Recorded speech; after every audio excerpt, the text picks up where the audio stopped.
تعلق حرام کا قائم کرنا ہو تو ساری معیار کی دیواریں گرا دی جاتی ہیں، اور تعلق نکاح کا قائم کرنا ہو تو معیار کی ساری دیواریں کھڑی کر دی جاتی ہیں۔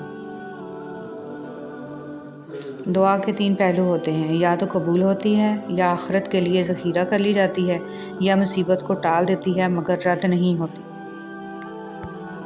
خواہشات تو سبھی کے دل میں ہوتی ہیں، سب ان کی تکمیل چاہتے ہیں، لیکن دیکھنا یہ پڑتا ہے کہ ان تک رسائی کے لیے کون سا راستہ جاتا ہے۔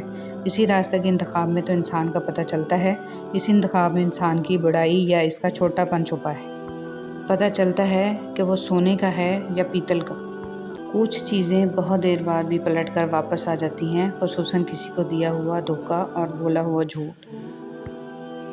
اشفاق احمد کہتے ہیں، مجھے بہت جستجو تھی کہ عشق مجازی اور عشق حقیقی کا فرق جان سکوں۔ ایک دن ابا جی نے بتایا کہ اشفاق اپنی انا کو کسی ایک شخص کے سامنے ختم کرنے کا نام عشق مجازی ہے، اور اپنی انا کو سب کے سامنے ختم کرنے کا نام عشق حقیقی ہے۔ کچھ لوگ محبت کے اہل نہیں ہوتے، انہیں اپنی ذہانت پر اس قدر مان ہوتا ہے کہ وہ دوسروں میں کیڑے نکال کر، کسی اور کا قد چھوٹا کر کے، کسی دوسرے کی خوبی میں خرابی کا پہلو نکال کر اپنی عظمت کی کلا جگاتے ہیں۔ کالج کے زمانے میں سینما کی کھڑکی کے سامنے قطار میں کھڑے ہو کر جب ہم 3-4 دوست ٹکٹ خریدنے جاتے تھے تو اکثر ہم میں سے کسی نہ کسی کے بوٹ کے تسمے ڈھیلے ہو جاتے تھے، اور وہ قطار سے نکل کر ایک طرف ہو کر تسمے باندھنے لگ جاتا تھا۔ دوسرے دوست اس کا ٹکٹ خرید لیتے تھے اور یہ جتاتے نہیں تھے کہ تم کنجوس ہو، بے زر ہو یا غریب گھرانے سے تعلق رکھتے ہو، بس ایسے ہی عزت رہ جاتی تھی یا رکھ لی جاتی تھی۔ اس دنیا میں سکون سے جینے کی ایک ہی تدبیر ہے کہ ہر انسان کے پاس ایک وسیع و عریض قبرستان ہو جہاں وہ لوگوں کی غلطیوں اور خامیوں کو دفنا آیا کرے۔ عورت کا کیا کام جنت میں؟ عورت تو یہاں بھی اولاد کے دوزخ میں جلتی ہے، وہاں بھی اولاد کی قسمت سے بن جائے گی۔ جو کسی کے 7 بیٹے ہوئے اور 6 جنت میں گئے اور 7واں دوزخ میں گیا تو ماں کو جنت میں تلاش نہ کرنا، وہ تجھے 7ویں بچے کے ساتھ دوزخ میں ملے گی۔ کبھی کبھی انسان بہت مایوس ہو جاتا ہے، ایسا لگتا ہے کہ سب کچھ ختم ہو گیا، زندگی سے جڑی ہر خوشی غمی سب فنا ہو گئی ہے، لیکن پھر اللہ ایسا راستہ نکال دیتا ہے کہ انسان حیران رہ جاتا ہے۔ بے شک وہ بڑی حکمت والا ہے۔ یہ تمہارا جو نفس ہے، تم اگر اسے خیر میں مصروف نہیں کر لیتے تو یہ تمہیں شر میں مصروف کر لے گا۔ امام شافعی رحمۃ اللہ علیہ۔ نبی کریم صلی اللہ علیہ وسلم نے فرمایا، کوئی شخص جب غصے کی حالت میں ہو تو 2 آدمیوں کے درمیان فیصلہ نہ کرے۔ غصے کی حالت میں انسان کی ذہنی حالت درست نہیں رہتی اور جذبات کی وجہ سے معاملات کے تمام پہلوؤں پر غور کرنا ممکن نہیں رہتا، اس لیے خطرہ ہوتا ہے کہ اس حالت میں دیا ہوا فیصلہ درست نہیں ہوگا۔ سنہری بات، پیپل کے پتوں جیسے نہ بنو جو وقت آنے پر سوکھ کر گر جاتے ہیں، بلکہ مہندی کے پتوں جیسے بنو جو خود کو پسوا کر بھی دوسروں کی زندگی میں رنگ بھر جاتے ہیں۔ سننے والا سن کر، دیکھنے والا دیکھ کر اور سہنے والا سہ کر جب خاموش ہو جائے تو سمجھ لینا کہ اب اس کا معاملہ اللہ کی عدالت میں پہنچ گیا ہے۔ سنہرے الفاظ، کوشش کریں زندگی کا ہر لمحہ اپنی طرف سے ہر کسی کے ساتھ اچھے سے اچھا گزاریں، کیونکہ زندگی نہیں رہتی پر اچھی یادیں ہمیشہ زندہ رہتی ہیں۔ دیواریں چھوٹی ہوتی ہیں لیکن پردہ ہوتا ہے، تالے کی ایجاد سے پہلے صرف بھروسہ ہوتا تھا۔ نیکی کبھی نہیں مرتی، اس کا بیج بویا جاتا ہے، پھر یہ بیج پھلتا پھولتا ہے، قدآور درخت بن جاتا ہے جس کی چھاؤں کا سکھ آنے والی نسلیں لیتی ہیں۔ اور ویسے بھی اللہ کی مخلوق کو آپ آسانی دے رہے ہیں تو ہو ہی نہیں سکتا کہ اللہ تعالیٰ آپ کو سوچ، فکر، رزق، عمل اور علم میں آسودگی عطا نہ کرے۔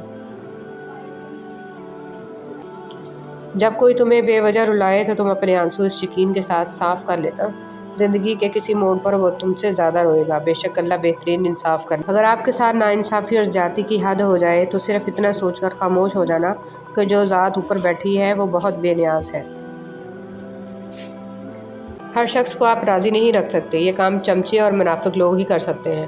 بعض امیر، سچے اور بااصول لوگوں سے اکثر لوگ ناراض اور ناخوش ہوتے ہیں۔